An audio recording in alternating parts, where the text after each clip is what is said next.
Enfin, dernier sujet concernant la nourriture, c'est le fait de servir à l'autre à manger ou à boire. Shulchan Aruch écrit que lorsque la femme est nida, donc durant toute cette période-là, la femme n'a pas le droit de servir à son mari un verre de vin. Et les décisionnaires séfarades de préciser un verre de vin, uniquement de vin. Le vin, ça réjouit, le vin, ça rapproche, le vin, c'est une boisson importante, prestigieuse. Au moment où la femme amène un bon verre de vin à son mari, ça risque à nouveau de les rapprocher trop pendant cette période-là. C'est la raison pour laquelle la femme n'a pas le droit. Lorsqu'on parle de servir un verre de vin, il y a deux étapes. La première étape, c'est de servir, de verser le vin de la bouteille dans le verre. Et deuxième étape, c'est, une fois que le vin a été versé dans le verre, d'amener le verre au mari. Les décisionnaires séfarades, le Rav Ovadia Yosef par exemple, disent que toute l'interdiction, c'est de faire ces deux choses-là devant le mari. Ça veut dire que la femme verse le contenu de la bouteille dans le verre devant son mari et qu'ensuite, cette femme-là prenne le verre et qu'elle le dépose devant son mari, de façon tout à fait habituelle. Ça, c'est interdit. Mais si jamais la femme a versé le vin dans le verre, dans une autre pièce par exemple, pas devant le mari, ou alors que ce n'est pas la femme qui a versé, que c'est une tierce personne qui a versé le contenu de la bouteille dans le verre, là la femme peut très bien d'elle-même prendre le verre et le déposer devant son mari. Certains décisionnaires séfarades, comme le Ben Ishraï, et tous les décisionnaires ashkénazes sont en désaccord avec cela. Et ils disent que au moment où on vient servir ce verre, au moment où on vient l'apporter au mari, il faut l'apporter d'une façon un petit peu inhabituelle. Et le fait qu'une autre personne ait versé le contenu de la bouteille dans le verre, ça ne permet en rien à la femme elle-même de venir et d'amener ce verre à son mari si elle lui emmène de façon habituelle. Qu'est-ce que j'entends par de façon habituelle ? Si elle est droitière par exemple et qu'elle lui amène le verre de sa main droite, ça c'est interdit. Si elle le prend de la main gauche et qu'elle lui dépose devant lui de cette façon-là, c'est permis. Pourquoi ? Dès lors qu'elle procède de façon inhabituelle, le mari va se rappeler, attends, pourquoi elle fait de façon inhabituelle ? Ah, parce que c'est la dite période de Nida, d'accord. Et en dehors de ça, ça casse toute l'intimité. C'est quoi ces jeux-là que tu me fais ? Donc de cette façon-là, on autorise. Autre conseil qui est donné, qui est beaucoup plus simple, lui, c'est au lieu qu'elle prenne le verre et qu'elle le dépose vraiment devant son assiette, qu'elle le dépose à 30 cm. Et ensuite, le mari de lui-même va devoir prendre ce verre et le rapprocher de lui-même.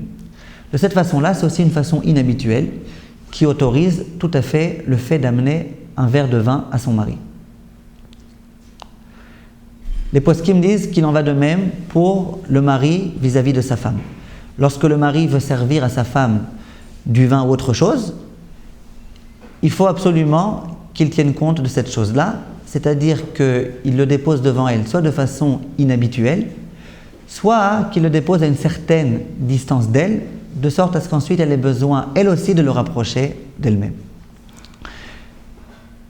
Les décisionnaires ashkénazes ont étendu cette interdiction à énormément d'autres choses. Eux, ils disent non seulement le vin est interdit, mais il n'y a pas que le vin. Il y a aussi le café au lait, cappuccino. Il y a aussi diluer un petit peu de jus d'orange dans du soda, dans de l'eau gazeuse. Et puis ils vont aller même plus loin que là, et ils vont dire que ça inclut même la dafina, les plats qu'on amène à table. Ça veut dire que d'après les Ashkenazim, et telle est leur coutume, lorsque la femme amène à table la marmite dans laquelle il y a le couscous de Shabbat, et qu'ensuite elle vient servir son mari, elle peut le servir, mais il ne faut pas qu'elle pose son assiette juste devant lui. Il faut qu'elle dépose son assiette à une certaine distance, de sorte à ce qu'ensuite le mari ait besoin de rapprocher cette assiette de lui-même. Mais comme je viens de le dire, ça c'est la coutume ashkénaze. D'après les séfaradim, en dehors du vin, il n'y a aucune autre interdiction concernant cette chose-là. Dernier point important, et toujours concernant le vin, c'est que le mari n'a pas le droit d'envoyer un verre de vin à sa femme. Il n'a pas le droit de dire par exemple à un enfant, écoute, j'ai envie d'envoyer à maman un verre de vin, tiens, prends ce verre et va lui amener. Bien que ce n'est pas le mari qui le lui amène, c'est l'enfant. Dès lors que le mari montre de façon explicite que c'est un verre qu'il a envie de donner précisément à sa femme et que c'est un verre de vin, ça rapproche énormément et c'est interdit. Même les Ashkenazim, concernant cette halakha-là, sont d'accord que ça ne concerne que le vin. Concernant les autres choses, la seule interdiction, c'est de soi-même l'apporter. Pas qu'une autre personne l'apporte. Concernant le vin, même si une autre personne vient l'apporter, c'est un problème. Donc, comment fait-on pour le kiddush? C'est la question qui se pose chaque semaine. Le mari fait le kiddush.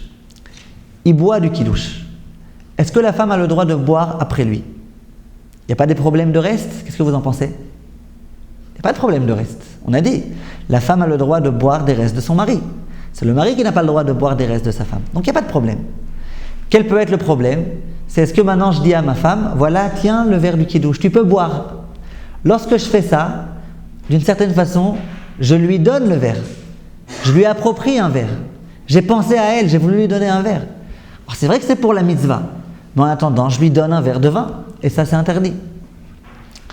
Alors comment faire? Réponse, on peut faire comme je viens de le préciser auparavant. C'est-à-dire que le mari boit de son verre et ensuite il le dépose devant lui. Moi, j'ai rien envoyé à ma femme, je l'ai déposé devant moi. Ensuite, la femme d'elle-même, elle le prend et elle se sert. Et là, il n'y a aucune interdiction.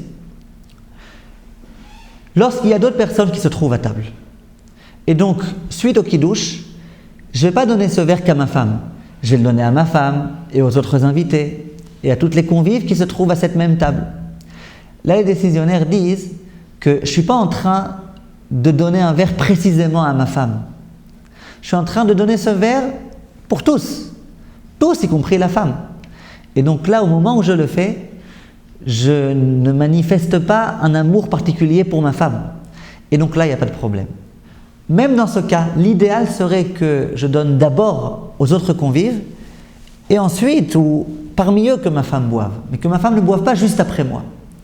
Cependant, le Rav Ovadia Yosef dit que dès lors que je sais qu'il y a d'autres personnes qui vont boire, même si c'est ma femme qui boit juste après moi, le simple fait que ce verre ne soit pas réservé que pour elle, mais pour tous les autres, c'est tout à fait autorisé.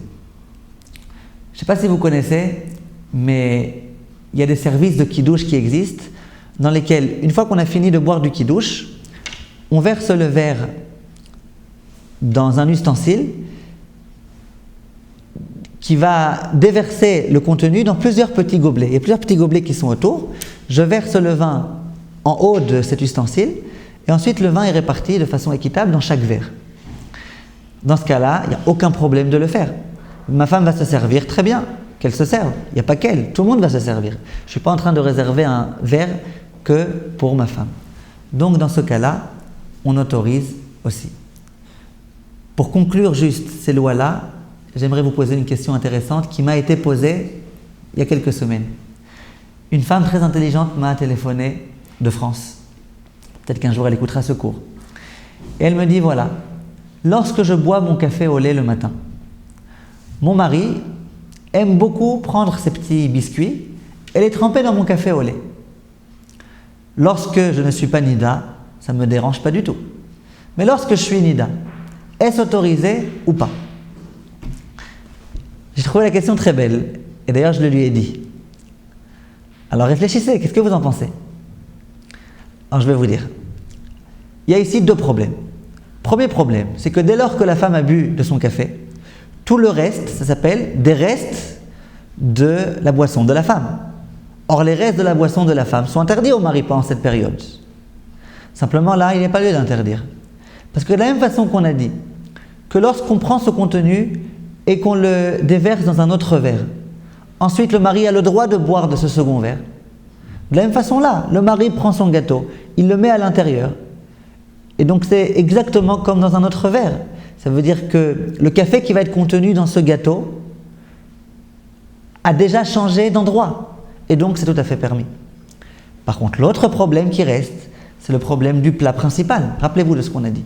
Lorsqu'il y a un plat principal et que les deux se servent du même plat, c'est un véritable problème.